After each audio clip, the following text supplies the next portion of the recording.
Yeah, he's still the best player in the world, and it's not close. And everybody knows it. And people tried ever since LeBron's injury to create a narrative where it wasn't the case. And he had the schedule gods did him a favor this weekend. Post All-Star game, games really matter. Both teams, all three teams really, Lakers, Bucks, Clippers, essentially at full strength. All right, let's go see what you can do.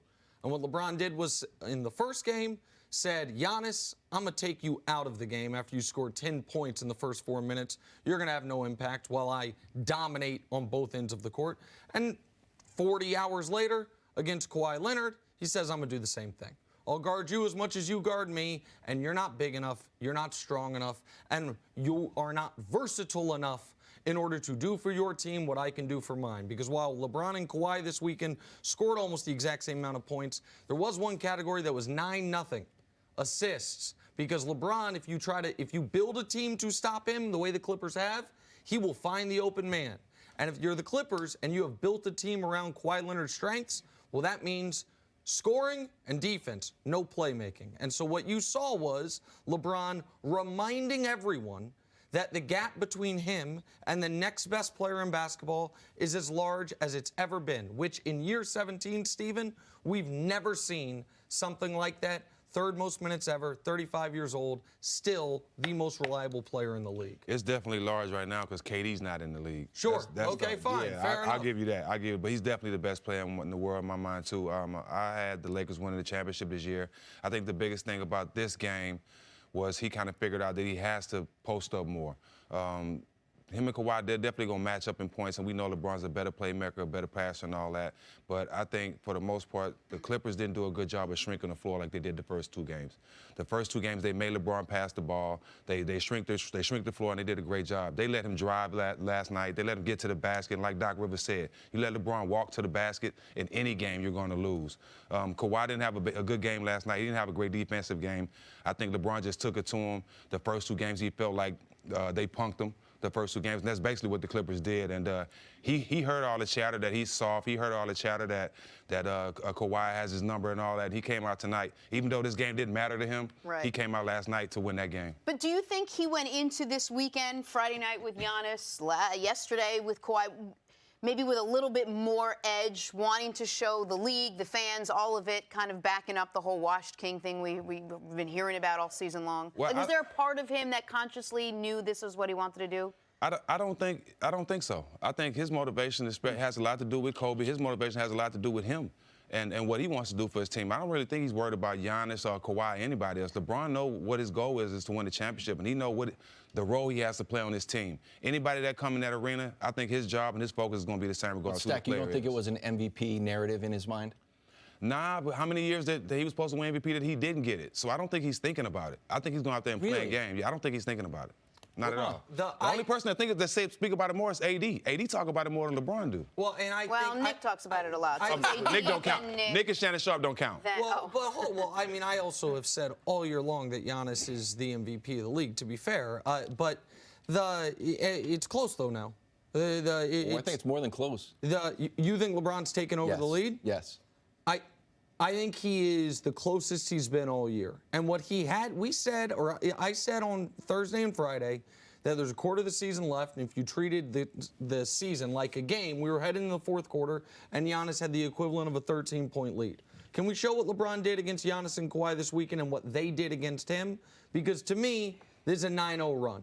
When you outscore him, out-rebound him, way out-assist him, play better defense, your team wins both games. That is how you turn the MVP discussion, which was Giannis ahead by quite a bit, to now it's a real discussion. And here's where I think you're both right, Jenna and Stack, to a degree. I think he understands the reason these games are so important is because you are going to have to go through at least Milwaukee and maybe Milwaukee and the Clippers to win the title, and they were two of the only teams in the league you hadn't beaten all year. Right. The other two were I think Toronto and Indiana, they only played once. So the teams that matter, the only teams you haven't beaten all year. And so in that regard, it's about a championship. But the way the Lakers win the championship is in those series, he's the best player. and that they go into those series with the collective confidence of a team saying, we've beaten these guys, we know how to beat these guys. If they had lost both games this weekend, even though they'd still be first in the West by a mile, and you say, oh, okay, so they're 0-5 against the two teams most people think are their biggest competition, I think while it might not shake LeBron's confidence, I think some of his teammates shakes their confidence a little bit about if they have to face either or both of these teams in a playoff series. You don't want to go into the playoffs against a team that you didn't beat all in the regular season. 08, we beat Dallas the whole regular season. We was the 8 seed, they was the 1 seed. We beat them in the first round. It's mental. It's definitely mental. So you want to have some success against those teams, and definitely the Clippers. I don't think Milwaukee's going to be a problem. I don't even think Milwaukee's going to get out the East. Ooh, you know, I think people's really going to start to hone in on Greek Freak's game. He has a lot of holes in this game, and they exploited them in the playoffs last year, and I think they'll do it again this year. All right, well, the Lakers and Clippers do play one more time this season, April 9th, I believe it is, the makeup Third Kobe night of game. a back-to-back-to-back for the Lakers. I wonder if everyone plays. You're in a good mood, though, today. It should be. It's He a should great be. weekend. It should be. Great I weekend. feel it. LeBron closed the gap immensely. I don't think he's ahead of him yet. I don't think LeBron is yet the MVP favorite, but what had to happen this weekend and what has had to happen post-All-Star break has happened. Like at the All-Star break, Giannis was running away with it in my mind. The Bucks were on pace for 70 wins. Giannis on pace to set the all-time PER record. He's scoring as many points as he is averaging minutes per game. It's unbelievable stuff. Since then, the Lakers have lost once. LeBron hit a game winner against Boston. He outplayed Giannis, and when he guarded Giannis, Giannis was 2 for 8 from the field, and that was a game where Giannis's overall stat line is misleading because he scored 10 points instantly and then was 7 of 17 the rest of the way and really struggled. And then LeBron himself went 37, 8, and 8. And then LeBron followed it up with Kawhi, who reportedly, according to my pal Stephen A. Smith, months ago was saying to people around the league, why won't LeBron guard me? Tell him, why is he afraid to guard me? Well, LeBron guarded him. LeBron held Kawhi to an inefficient 27 points. I say inefficient even though it was 50% from the field because he created 0 other points with 0 assists. And LeBron did it on both ends of the court in both games. So if he was going to make this a race, the things that have to happen, the Lakers have to keep winning. The Bucks have to lose. They've lost now 3 of 4. Giannis has to take a step back. Unfortunately, injury is a part of that. Giannis now going to miss a little bit of time. And LeBron has to continue to put up crazy numbers. Post-All-Star break, Kevin, 30, 8, and 10, 57% from the field. 30, 8, and 10. Yep, that's his averages. And maybe most importantly, 78% from the free throw line. And all of a sudden, getting to the free throw line a ton. 78%. Where it's 15 and 14 free throw attempts in the 2 games this weekend where he wasn't afraid to go to the basket. So I don't think he's ahead yet, but I think it's the closest it's been all year. So I've got a story. That's why I wrote down the numbers. Stack and I were doing the jump 3 years ago, and one of our main storyline was Russ was going to be the first person to average a triple-double since Oscar Robertson. And I was on the phone with the league trying to get an interview, like a sit-down between Russ and Oscar Robertson, and we could never get it done. And I thought it would be amazing. It would be this historic thing. Russ wins MVP, first person to ever average a triple-double. Then the next year, Russ averages a triple-double, and Harden wins it. Then last year, Russ averages a triple-double, and Giannis wins it. But the narrative that year was Russ's. This was Russ's year. The number didn't really matter. So for all of these numbers, Giannis has them. But I think the narrative is LeBron's.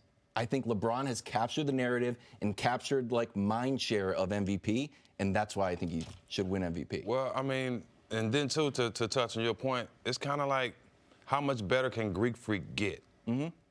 Like, okay, you know he can work on his shooting, but I don't really see that get too much better. And he's more like of a Shaq. Well, that's got to get better. I don't know if it can. Okay. So who would you vote for?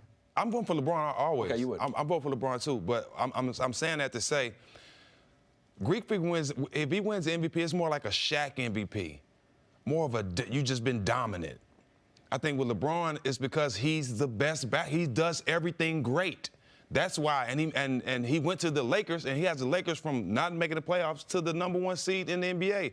So that's why he's MVP, and they win MVP different ways. And I think Russ should have won it 2 years in a row. I do too. Because it's people, especially outside in the game, we know how hard it is to average a triple-double in the NBA. He lost the narrative. 3 years in a row. It just became Harden's narrative. Well, Harden just won it. It's not people that's voting.